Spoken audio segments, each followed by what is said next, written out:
So well friends, what is the name of the program?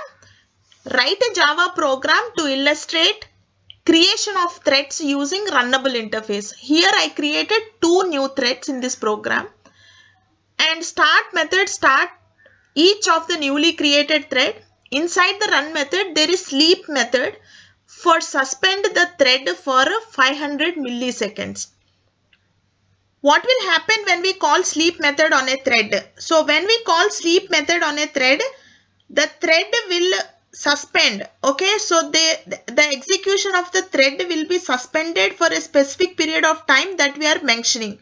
So here we are mentioning 500 milliseconds. So the thread will suspend for 500 milliseconds and then after 500 milliseconds it will resume back. Okay, so that's the purpose of the sleep method. So inside the class thread demo, so I have named the class as thread demo. I have created the instance of the class that is implementing Runnable interface. So you can see friends, so my thread 1 is the class that is implementing Runnable interface and I am creating the instance of that class. And the instance of that class is T1. After that, I am passing this T1 as a runnable object into the thread class. So as I already told you, we are using the constructor which will take runnable object and also the thread name here. So we are passing T1 and also I am naming the thread as a child thread 1. After that, I am printing the description of thread 1. So it will print the description of thread 1 for me. And then I am starting the thread friends. So I am starting the thread. What happens? This start method will invoke the run method. Okay, so internally I am not calling the run method, but the start method will itself call the run method of my thread 1. Okay, so inside the run method, what is there? So inside the run method, so a thread is newly created and it will start running. So inside the run method of my thread 1, what did we do?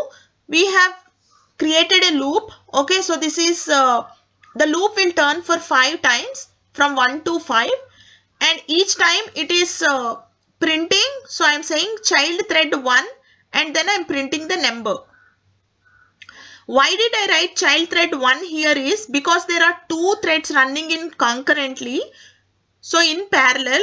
So I want to distinguish between which thread has printed 1 and which thread has printed 2 and all that.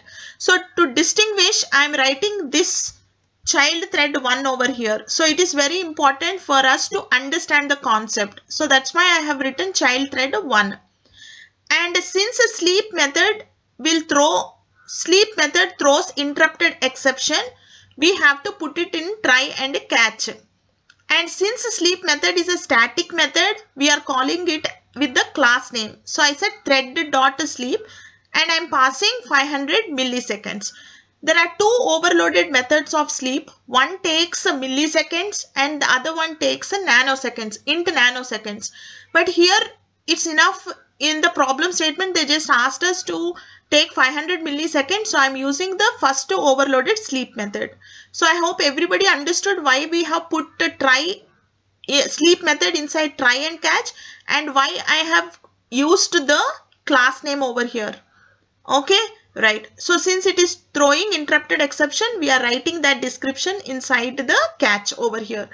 So once this run method finishes off, then the thread also will exit. Okay. So here again in parallel we are calling another thread. So I have created an instance of my thread 2. So here you can see there is another class over here which is implementing Runnable interface. So I have written the same coding. Okay. But see here friends, I said here it is thread 2. Okay.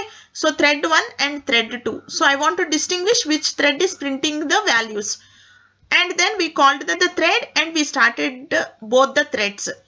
Now we'll see the execution friends. So this is the program, overall program. I want to ask a very important question over here. How many threads are running? There are 3 threads running friends. One is the main thread and 2 child threads that we have created. Okay, so there are 3 threads running over here friends. Okay, I'll execute the program and show it for you. So the name of the program is thread demo. Java C threaddemo.java.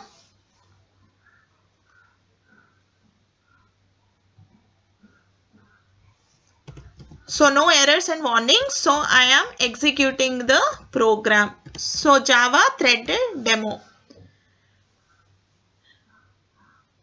So friends, it is very important for us to understand this output, friends. Okay, so see friends, since I asked the description of the thread, so I said system.out.println th1. So it is printing the description. So it is saying thread child thread 1. This is the name of the thread. And the priority is 5. It's a normal priority because I didn't set any priority. It is giving the normal priority. And the default priority is 5. And this is in the group of main thread. Okay, so the thread child thread 1 is in the group of main thread group. Okay, so then you can see friends, child thread 1 already started. So it is saying child thread 1 and it is printing 1. And then the description of the second thread is printed over here, child thread 2, and the priority is default, and also it also is the child thread of the main method. Okay friends, see here friends, so it is saying child thread 2 1 and child thread 1 2, and then child thread 2 2, then again child thread 1 is executing, and again child thread 2 is executing, then 1 is executing, then 2 is executing, then 1 is executing, and 2 is executing. So you can see friends, they are executing in parallel. So they are executing in parallel. It's over here. The main thread is the last to finish running. Okay. And it is very important that the main thread should be the last to finish, because in case if the main thread finishes first before the child threads, then your Java runtime system may hang. Always important that we write the code in such a manner that the main thread will be the last to finish.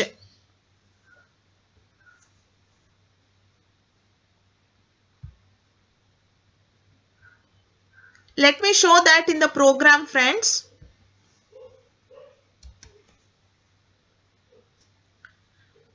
So I'll try to execute the same thing for the main thread.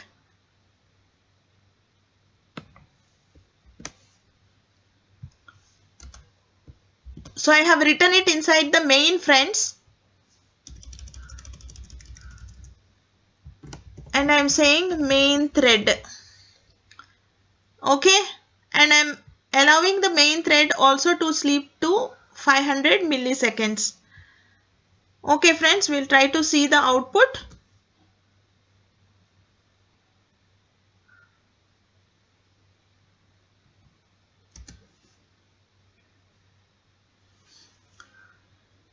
Okay, see here friends, that the output may vary from system to system. So don't get the same output in your system because it is operating system specific.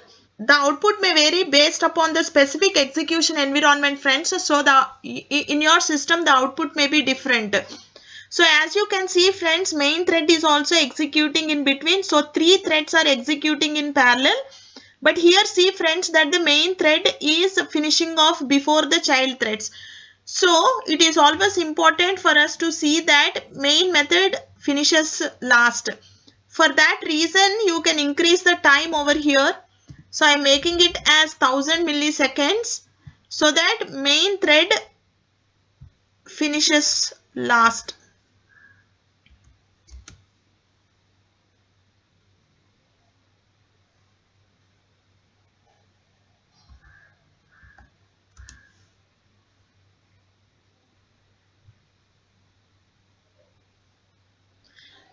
So you can see here friends, because I have increased the sleep time of main method, so the main method is the last to finish.